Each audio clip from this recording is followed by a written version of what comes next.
잠시 기도하겠습니다. 아버지 하나님, 주님이 말씀하시는 귀한 시간입니다. 저희들이 주님의 말씀 가운데 그 주시는 말씀의 은혜를 놓치지 않고 그 말씀을 저희들이 또 온전히 받아들일 수 있도록 저희들을 준비시키시고 이 시간 우리의 심령을 붙잡아 주셔서 오직 하나님의 말씀이 우리의 심령에 들려지고 뿌려지고 심겨지는 귀한 시간이 될 수 있도록 도와주시옵소서. 하나님의 말씀은 귀합니다. 그리고 어렵습니다. 성령님이 함께 해주시지 않고 도와주시지 않으면 전하는 저나 또 듣는 우리 모든 성도들 온전히 깨닫지 못합니다. 주님께서 도우셔서 하나님 깨닫는 은혜가 있게 하시고 특별히 전하는 부족한 종을 붙잡아 주셔서 하나님 귀한 대언자로 잘 사용되게 하여 주옵소서. 예수님의 이름으로 기도드립니다. 아멘. 오늘 우리가 같이 살펴볼 말씀은 너무나도 유명한 오병이어입니다. 물고기 2마리와 보리떡 5개에 관한 이야기인데, 이 이야기는 공관복음이죠. 마태, 마가, 누가, 요한복음 4군데에 다 기록이 되어 있습니다. 다만 조금씩 이제 다르긴 한데, 특별히 요한복음에는 이제 이 물고기 2마리와 보리떡 5개를 아이가 갖고 나오는 걸로 그렇게 기록되어 있습니다. 오늘 말씀을 이제 본격적으로 들어가기 전에 짚고 넘어가야 될 문제가 근데 하나 있습니다. 이게 이제 제가 질문을 드릴 텐데 솔직히 그냥 여러분들 스스로 옆에 사람한테 굳이 말씀하실 필요는 없고 솔직히 한번 스스로 대답해 보십시오. 물고기 2마리와 보리떡 5개로 남자만 한 5천 명이 먹었다는 이 얘기, 여자와 아이를 합치면 못해도 10,000명은 넘을 거란 말입니다. 이제 성경학자들은 15,000명 정도까지 그 이상 보는데 이 사실이 믿어지십니까? 답변하지 마세요. 스스로 답변하시라는 거예요. 아멘 하시는 분들은 참 할렐루야 다행이고요. 근데 그렇지 못하신 분들도 혹시라도 있을 수 있습니다. 급진적인 진보 신학자, 그러니까 흔히 말하는 이제 그 복음적이지 않은 신학자들이 많이 있거든요. 그 중에 존 밀턴 잉거라는 신학자가 이 부분을 이렇게 풀었어요. 유대인들은 워낙 철저하게 이 준비 잘하는 사람들이기 때문에 빈 들판에 나오면서 빈손으로 오지 않았을 것이다. 그러니까 자기나 자기 식구들이 먹을 이 도시락을 먹을 거는 분명히 싸왔을 것이라는 거죠. 이제 시장할 그 시기가 됐을 때 제자들이 이제 돌아다니면서 이제 먹을 것 좀 같이 나눌 수 있도록 내놓으라고 했을 때 아무도 내놓지 않았다라는 것입니다. 그러자 어린아이가 자신의 그 도시락을 내어놓는 것을 보고 그때서야 이 사람들이 이제 하나 둘씩 자신의 그 숨겨왔던 도시락을 꺼내놓고 그 다음에 이제 갖고 온 사람도 있겠지만 또 못 갖고 온 사람도 분명히 있을 거 아닙니까? 이제 같이 나눠 먹었던 은혜가 여기에 있었다. 그렇게 해서 배불리 다 같이 나눠 먹고 남은 게 12강줄이다. 이렇게 진보신학자가 해석을 했습니다. 납득이 되시죠? 되게 이렇게 납득되는 해석 아닙니까? 예, 저도 이걸 보는 순간에 맞을 것 같은데 이러한 순간적인 착각이 불러일으킬 정도입니다. 근데 두 가지 의미에서 저는 이 부분에 반문하고 싶은 거예요. 우리는 성경을 있는 그대로 믿어야 되는 줄 믿습니다. 이거는 분명한 거고요. 자, 두 가지 이유인데 하나는 뭐냐? 같은 마태복음 그 다음 장 15장 32절입니다. 거기에 뭐라고 나오냐면 거기에 4,000명을 먹인 얘기가 나오거든요. 또 근데 거기에 예수께서 제자들을 불러 이르시되 내가 무리를 불쌍히 여기노라 그들이 나와 함께 있은지 이미 사흘임에 먹을 것이 없도다 길에서 기진할까 하여 굶겨 보내지 못하겠노라 이렇게 되어 있습니다. 자, 그렇다면 오늘 본문에 있었던 거야 빈들에 와서 도시락 준비해 갖고 왔을 가능성이 만약에 한다 그러면은 설명이 되는데 이 부분은 어떻게 설명을 할까요? 사흘이나 지났다는데 작정하고 준비성이 워낙 철저해서 한 일주일씩 거 싸갖고 다니는 거 아닌 이상 이 부분의 설명이 조금 좀 힘들 것 같아요. 자, 그다음에 또 하나, 만약에요 여러분, 우리가 믿는 예수님이 우리의 이러한 이 머리와 이 생각으로 납득이 되고 해석할 만한 분이면 여러분 믿고 싶으십니까? 그런 신을? 저라면 안 믿어요. 왜? 우리 똑같은 인간 중에 조금 더 나은 사람인데, 나은 신인데 못하러 그렇게 절대자로 우리가 절대적인 이 믿음을 내어 보이면서 믿겠습니까? 우리가 믿는 예수님은 태초부터 하나님과 함께 계신 분이시고 인성과 신성을 갖고 계셔서 죄인은 우리를 구원하기 위해서 친히 이 땅에 인간의 몸으로 오신 분이십니다. 그래서 요한복음 1장 시작에 이렇게 되어 있습니다. 만물이 그로 말미암아 지은 바 되었기 때문에 지은 것이 하나도 그가 없이는 된 것이 없다고 요한복음 1장에 그렇게 시작을 합니다. 그래서 저는 오늘 이 오병이어 사건이 문자 그대로 일어난 것을 저는 믿습니다. 시편 147편 8절 9절 말씀 한번 읽겠습니다. 그가 구름으로 하늘을 덮으시며 땅을 위하여 비를 준비하시며 산에 풀이 자라게 하시며 들짐승과 우는 까마귀 새끼에게 먹을 것을 주시는 도다. 하물며 인간 외에 동물에게도 식물에게도 보살펴 주시는 분이 하나님이시라면 피조물 중에 본인의 형상대로 지은 최고의 피조물인 우리들을 먹이시는 것이 우리 하나님이 마땅하지 않겠습니까? 이런 하나님이 왜 불가능하시다고 생각하십니까? 그렇기 때문에 혹시라도 못 믿으신 분이 여기 계시다면 믿게 되는 은혜가 임하기를 주님의 이름으로 축원합니다. 자, 이제 우리가 본문 속으로 한번 들어가 보겠습니다. 저는 오늘 제목처럼 큰 무리를 보시고, 그러니까 이 설교에는 많은 것들을 담아내고 해석할 수 있습니다. 근데 저는 이 무리에 대한 부분에 한번 집중했습니다. 사람을 한번 봤습니다. 물고기 2마리와 보리떡 5개, 또 이런 엄청난 기적의 역사, 5,000명 이상을 집중한 것이 아니라 그냥 그게 있는 빈들에 나와 있는 사람을 한번 저는 집중해 봤습니다. 15절에 보니까 날이 저문다 그랬는데 이제 저녁 때가 된 것 같습니다. 그렇다면 이 사람들은 도대체 이 시간까지 뭘 하고 있었을까라는 것입니다. 14절에 보니까 뭘 하고 있었는지 말씀해 주고 있습니다. 병자를 고쳐주시고 예수님이 말씀을 전해주셨던 것이죠. 쉽게 말하면 이렇습니다. 부흥회가 있었던 거예요. 강사가 누구시라고요? 예수님. 좋은 부흥 강사님 모셔도 여러분 은혜가 되고 사모하고 시간 가는 줄 모르는데 최고의 강사 아닙니까? 여러분 저자직강이라고 혹시 들어보셨습니까? 저자직강? 한국의 이 학원 같은 데 보면 이렇게 저자직강 이렇게 돼 있어요. 뭐냐면 그 유명한 이러한 참고서라 이런 책들을 쓴 사람이 직접 강의한다 이거예요. 그러면 저자직강 하면 오리지널 그 지은 사람이 와서 강의를 하는 거니까 엄청나게 인기를 합니다. 제가 무슨 말 할지 아시겠죠?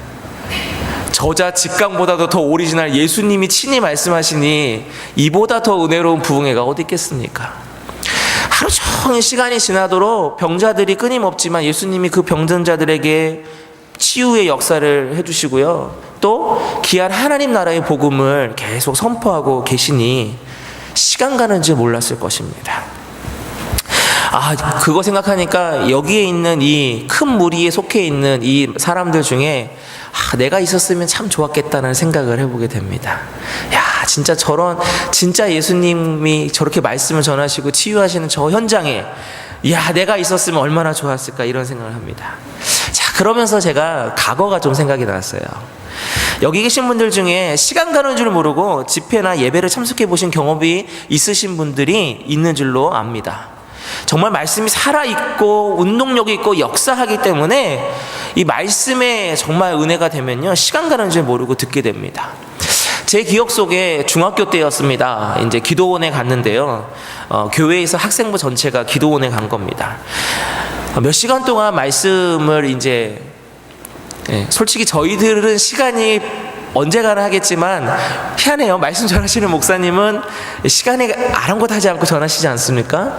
그때는 내가 참 은혜를 한번 받아보겠다고 어떠한 자세로 그 기억이 한 2시간이 넘도록 말씀하신 것 같은데 어떠한 자세로 있었냐면 무릎을 꿇고 있었어요. 예, 2시간이 넘도록. 그래서 막 다리에 지가 막 날 것 같으면 뭐 어떻게든지 참아가면서 그러고 있었습니다. 기도원에 편한 의자가 어디 있습니까? 방석 하나만 있으면 좋죠. 그거 하나가 내 개인 의자가 됩니다. 요즘에는 이런 기도원이 많이 사라지고 없다고 하는데 예전만 해도 제가 또 기도원 다녔을 때만 해도요, 기도원 하면 새벽 기도하고 아침 먹고 아침 예배 드리고 점심 먹고 오후 예배 드리고 저녁 먹고 저녁 예배 드리고 또 뭐가 있죠? 예, 이제 각자 방석이랑 뭐 잠바나 아니면 얇은 뭐 이런 덮을 만한 거 하나 갖고 어디로 올라갑니까? 예, 산으로 올라가서 나무 하나씩 붙들죠. 예. 저도 그랬던 적이 있습니다. 근데 이상하게 나무 하나씩 붙잡고 기도하다 보면 하루 종일 밥 먹고 예배드리고 밥 먹고 예배드리고 이거만 계속 하는데도 불구하고 몸은 피곤할지 모르지만 오히려 영은 더 깨어지고 맑아지는 것을 느껴지게 됩니다. 그래서 몸에 힘이 빠지는 대신 하나님이 직접 나를 붙들어 주시는 것 같은 은혜를 경험할 때가 있더라라는 것이죠. 개인적으로 몇 년 전에 또 이렇게 은혜를 사모했던 큰 무리를, 뭐 여기만큼의 큰 무리는 아닌데 수백 명 되는 무리를 제가 직접 만난 적이 있습니다. 전에 교회에서 부목사로 사역할 때 중국에 강의를 하러 간 적이 있었거든요. 하얼빈에서 차로 2시간가량 더 들어가는 시골 마을입니다. 중국에는 2개의 교회가 표면상 존재를 합니다. 하나는 이제 겉으로 드러나는 교회거든요. 이거는 이제 공안들이나 정부에서 관리를 하는 교회고, 이제 진짜 신앙을 갖고서 그 사람들의 눈을 피해서 진실되게 예배드리는 무리가 있는데 그분들을 지하교회라고 합니다. 그러니까 오해하지 마셔야 될 건 지하에서 드린다고 해서 지하교회가 아니고 이제 그렇게 공개적인 부분으로 하지 못하는 교회들을 통틀어서 지하교회라고 합니다. 무려 약 1억 명 이상 정도 될 거라고 지금 예상을 하고 있어요. 예, 아마 더 많을 거예요. 왜냐면 집계가 안 됩니다. 이게 숨어 있기 때문에. 거기에서 그 교사로 활동하시는 분들, 근데 교사로 해봤자 우리가 생각하는 교사가 아니에요. 생각을 해보세요. 중국에 온전한 신학교가 있는 것도 아니고요, 또 온전한 이 예배 형태의 또 교육 교재들이 있는 게 아니기 때문에 교사로서 헌신을 하지만 갈급한 겁니다, 이 사람들은. 그래서 한국에서 목사님이 와가지고 성경의 전체적인 이런 부분들을 알려준다고 하니까 사모하는 심령으로 온 거예요. 예. 근데 이제 강의를 제가 갔다고 했잖아요. 그러니까 얼마나 이게 실망스럽겠습니까? 딱 보니까 저자 식강도 아니고, 예. 그 다음에 나이도 어려 보이고, 예. 오히려 강의를 하고 가긴 했는데 또 제가 또 은혜를 받았어요. 왜냐? 거기서 그냥 아주 열악한 환경이거든요. 가뜩이나 시골 지역이니까 얼마나 열악하겠습니까? 그곳에 모여서 한 5일 정도 강의를 했는데요, 숙식을 그냥 거기서 해결하면서, 예, 그냥 이런 데서 그냥 주무시면서 대충 세수하면서 그리고 계시는데, 이거 한 반만한 공간이에요, 여러분. 이거 한 반만한 공간인데, 여기서부터 여기까지 한 반만한 공간인데 거기에 100명 정도가, 예, 정말 다닥다닥 앉아 계세요. 선풍이 딱 2대 있더라고요. 그래서 중간에 하나 틀고 하나는 또 그래도 강사라고 저한테 정지를 해서 틀어주시는데, 차마 이걸 나만 못 세겠는 거예요. 그래서 돌려드렸더니 그러면 안 된다고, 자기네들은 그렇게 할 수 없다고 그러면서 다시 돌리길래, 그럼 제가 해전해서 같이 세자 그랬어요. 100명 정도 되는 그 다닥다닥 붙어있는 그 좁은 데에 5일이나 되는 그 긴 시간 동안, 어떤 분들은 이틀 동안 기차를 타고 오신 분도 있어요. 그런 분들이 정말 사모하는 그 마음 하나 갖고 며칠 동안 참 부족한 사람의 강의를 듣는 겁니다. 아침 먹고 강의, 점심 먹고 강의, 저녁 먹고 강의했습니다. 모기, 더위 별 문제가 되지 않더라고요. 그분들은 그게 개의치 않는 거예요. 왜? 하나님의 말씀에 대해서 주는 분이 왔다는 그거 하나만으로 그분들에게는 그러한 외적 환경은 아무런 조건이 되지 않아요. 중간에 공안이 한번 떴어요. 저도 이제 숨긴 했는데, 공안이 와도 그분들 그냥 개의치 않아요. 그 정도 열정으로 그 모든 환경들을 다 내려놓고 오직 그것만을 위해서 오신 겁니다. 주일날은 그 지역의 이제 대표적인 지하교회에 말씀을 전해달라 그래서 갔습니다. 거기는 이제 요거보다는 커요. 여기보다 한 1.5배 더 큰, 근데 이제 가건물로 이렇게 지어져 있는 어느 시골에 그래도 좀 사시는 분 집 같아요. 그 안에 마당에 가건물로 지어놨더라고요. 그래서 이제 주일날 그 지역에 점도직으로 흩어져 있는 그 지하 교회들이 그날은 다 모여서 예배를 드린대요. 300명은 넘어 보였습니다. 좋게. 그리고 역시나 선풍기 몇 대밖에 없더라고요. 다닥다닥 붙어 계세요. 제가 준비해간 설교가 약 30분에서 40분 설교였고요. 통역이 있어야 되잖아요. 그러니까 통역으로 이렇게 하니까 1시간이 넘게 설교를 했습니다. 그 더운 날 1시간이 넘는 그 설교 시간 동안, 예배 시간 동안 꿈쩍도 안 하시고 조시는 분이 단 한 분도 안 계세요. 그리고 이제 말씀을 마치고 이제 잠깐 이제 대기실로 갔거든요. 그랬더니 갑자기 큰일 났다는 거예요. 보통 이렇게 외부에서 선교팀이 간혹가다 오지 않습니까? 그러니까 오면 목사님이 보통 말씀을 전하면 2부 순서가 있었대요. 무슨 공연이라든가 아니면은 무슨 드라마라든가 이런 게 있었다는데, 저는 선교팀으로 간 게 아니고요. 강의를 하러 간 거기 때문에 교회에서 장로님 한 분하고 저하고 딱 둘만 갔어요. 그리고 통역으로 거기서 합류한 자매 2명밖에 없었거든요. 그걸 기대하고 300명이 넘는 사람들이 집에를 안 가고 그냥 거기에 그대로 앉아 있다라는 거예요. 큰일 났다는 거죠. 어떡합니까? 할 수 없이 그러면 설교 한 번 더 해도 되겠냐고 물어봤더니 괜찮대요. 준비해간 설교는 없었고요. 했던 설교 중에 이제 기억이 나는 게 있어서 이제 그걸로 설교를 했습니다. 역시나 한 1시간이 넘는 시간 동안이었는데요. 한 분도 좋을지도 덥지도 투정 부리지도 않고요. 그 말씀을 또 그대로 다 받고 계세요. 지금도 잊혀지지 않는 아주머니의 눈빛 하나가 저에게는 정말 도전적으로 아직도 기억이 돼요. 중간쯤에 앉아 계신 아주머니였는데 정말 눈동자 하나도 안 깜빡이지 않는 것 같아요.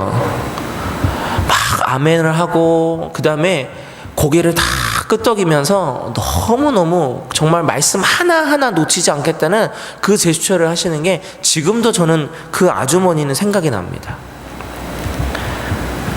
지금 성경에 나오는 무리들에게 그런 모습들이 있지 않았을까라는 생각을 한 겁니다. 왜일까요? 장소가 빈들입니다. 여러분, 빈들. 없어요. 지붕도 없고요. 벽도 없고요. 그냥 벌판 한복판에 흙바닥 속에서 그 수많은 사람들이 예수님이라는 분이 하시는 그 말씀과 그 기적을 한번 체험해 보겠다고 아무것도 없는 곳에 와 있는 겁니다. 이들에게는 간절함밖에 없습니다. 무엇일까요?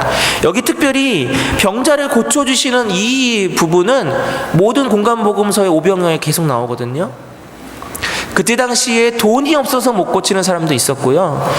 의학으로 고칠 수 없는 사람들이 있었기 때문에 예수님의 소문을 들은 거죠. 예수님을 쫓아다니는 겁니다. 예수님 앞에만 가면 이 병이 낫는다더라. 예수님 앞에만 가면 당신도 나을 수 있대. 그러한 소문에 꼬리에 꼬리를 물고서 사람들은 어떻게든지 자신의 병, 부모님의 병, 자녀의 병 나아보겠다고 그 예수님을 쫓아다니는 겁니다. 아무것도 없는 그 빈들까지. 여러분, 그러니 얼마나 간절함과 사모함이 있었겠습니까? 그런 자들에게 예수님은 그들을 불쌍히 여기셨다라고 기록하고 있습니다.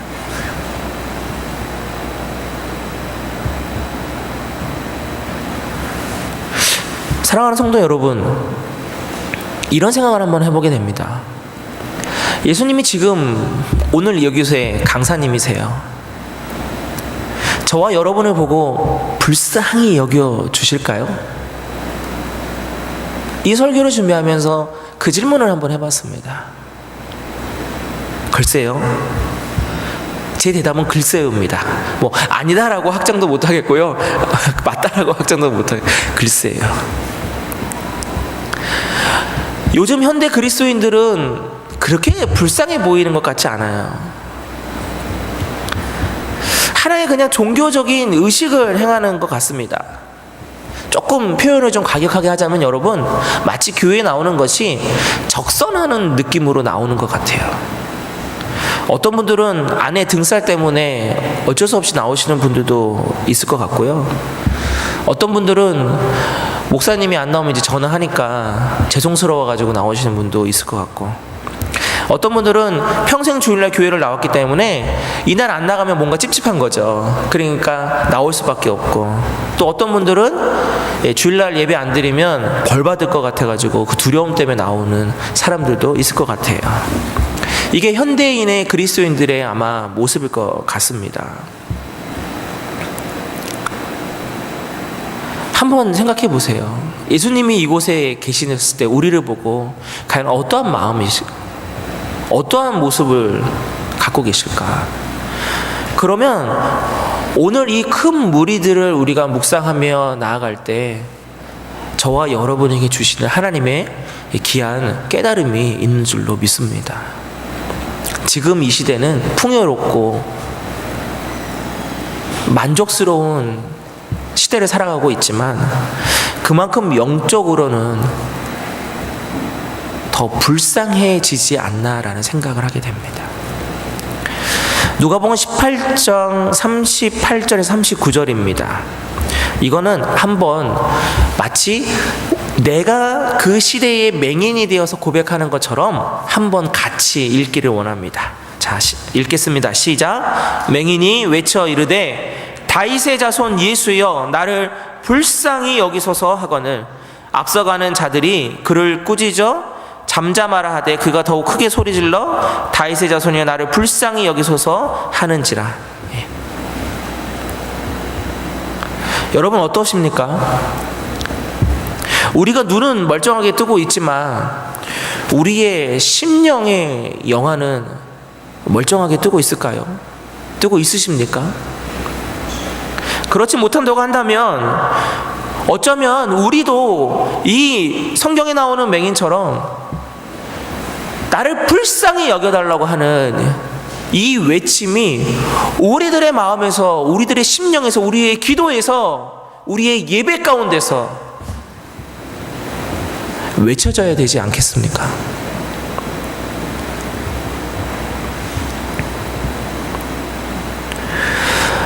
저는 이 불쌍히 여기소서라는 이 부분을 한국의 어떤 목사님의 설교를 몇 년 전에 들으면서 은혜를 받고 그때부터 제가 기도할 때 이 기도를 항상 드립니다. 주님 나를 불쌍히 여겨주십시오. 겉모습은 멀쩡하고 잘 먹고 잘 살고 있지만 내 심령을 하나님이 붙잡아 주시고 예수님이 나를 불쌍히 여겨주시지 않으면 나는 영적인 맹인과 같고 맹인과 같은 목사가 되어서 올바른 길로 성도들을 인도할 수 없기 때문에 그 뒤부터 그래서 저는 기도할 때마다 이 고백을 항상 드리고 있습니다. 여러분도 이 고백을 매일매일 여러분들의 기도 가운데 드려지시기를 축복합니다. 예수님이 불쌍히 여겨주시면 거기서부터 은혜가 시작되는 줄로 믿습니다. 자, 그 다음 기억해야 될 것입니다. 예수님과 제자들의 마음이 다릅니다. 제자들은 할 수 없음을 봅니다. 이 수많은 사람들을 보고. 사람들의 불쌍함을 예수님이 봤다면 제자들은 사람들이 너무 많아서 불가능한만을 봤습니다. 마가복음에는 뭐라고 얘기하냐면 200데나리온이 필요한데요, 이렇게 얘기합니다. 이것도 정확하지 않겠죠. 그런데 만에 하나에 200데나리온이 있어도 문제입니다. 여기가 어디라고요, 여러분? 빈들에서 200데나리온이 있는 들, 어디서 먹을 거를 구하겠습니까? 그 10,000명 이상 되는 사람들의 먹거리를.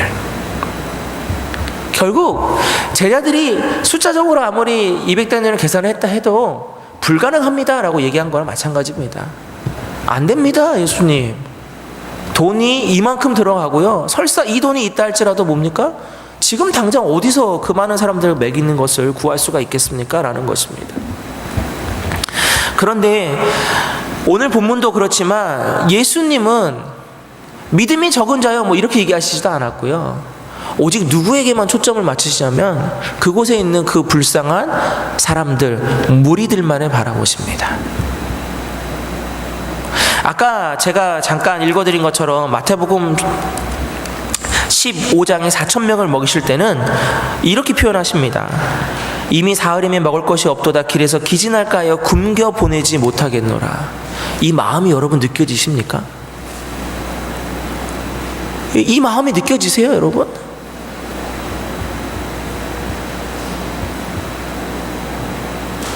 저는 이 마음이 왜 그렇게 슬프게 다가오는지 모르겠습니다. 저는 이 본문을 보면서 왜 이렇게 마음이 슬픈지 모르겠어요. 예수님은요, 오늘 본문에는 5,000명, 마태복음 15장에는 4,000명, 10,000명 이상이나 되는 그러한 일들을 연달아서 계속 먹여주십니다. 근데 제가 슬픈 이유는 다른 게 아니고요, 예수님은 진심으로 그들을 불쌍히 여기시고 진심으로 그들의 그런 것들을 채워주셨는데, 사람들은 예수님을 나중에 두 가지로밖에 보지 않아요. 첫 번째, 이야, 이분 왕으로 만들면 먹고 사는 문제를 해결하겠구나.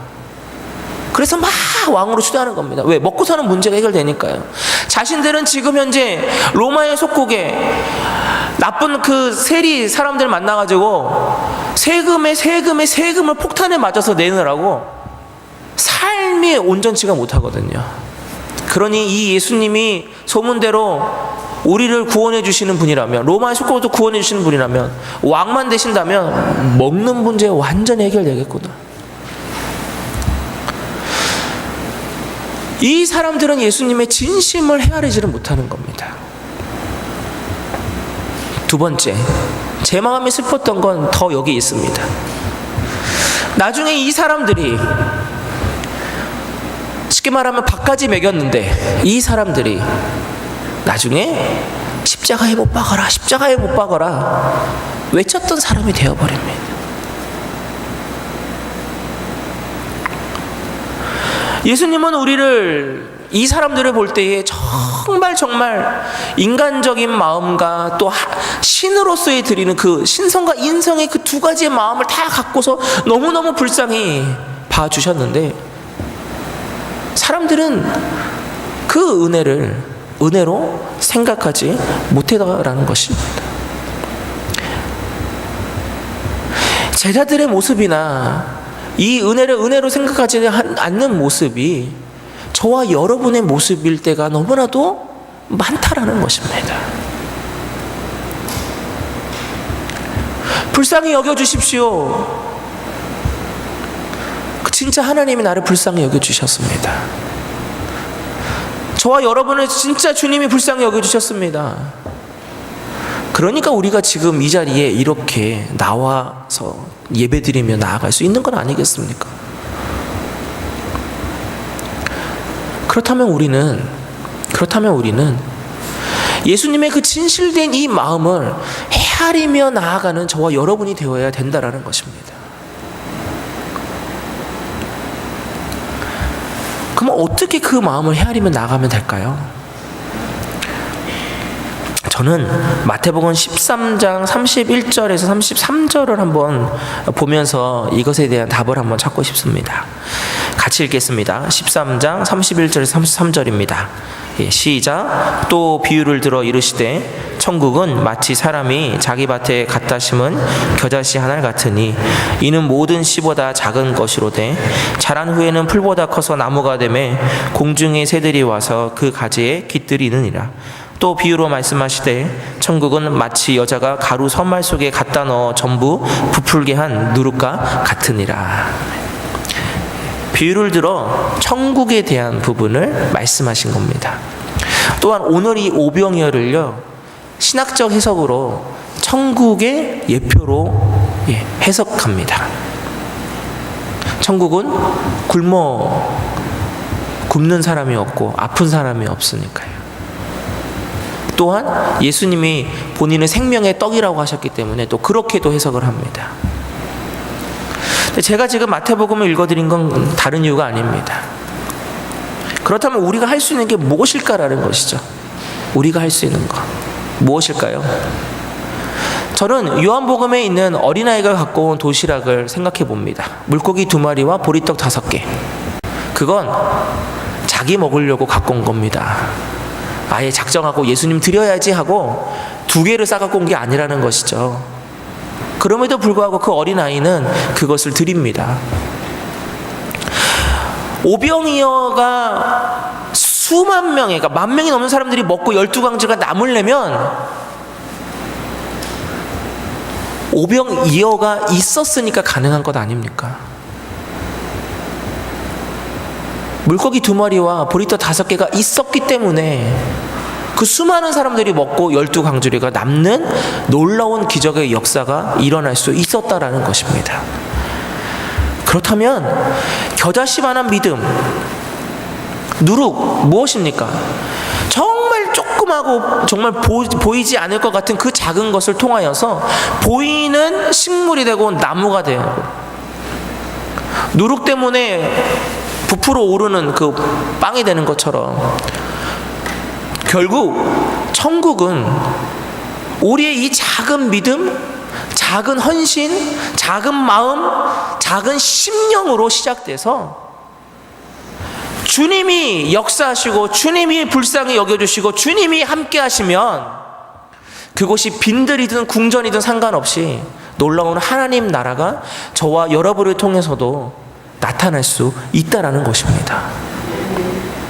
그래서 필요한 것은 큰 것이 아닙니다, 여러분. 어려운 것이 아닙니다. 우리 주님이 언제 우리 보고 그런 거 말씀하신 적이 없습니다. 진실한 말을 말씀하셨어요.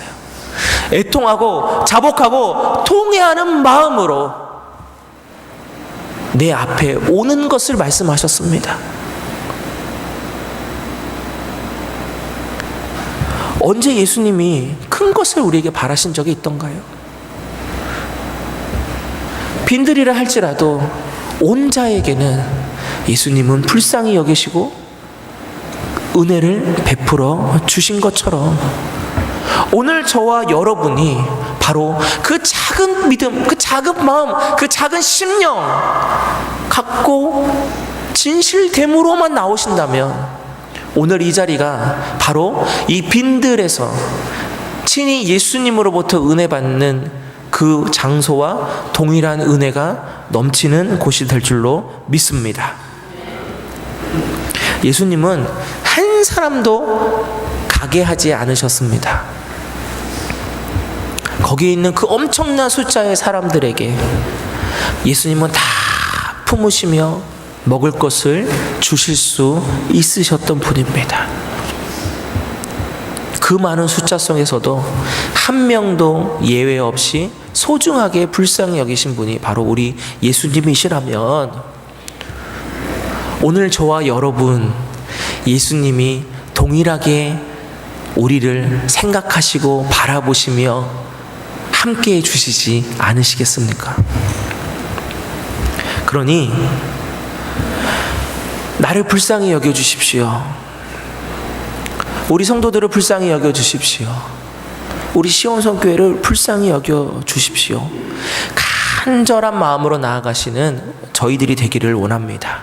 그런 우리들에게 분명 우리 주님은 넉넉하게 넘치도록 배부르게 주시고도 12강주리가 남는 만한 그러한 큰 은혜를 우리에게 충만하게 주시기를 주님의 이름으로 축원합니다.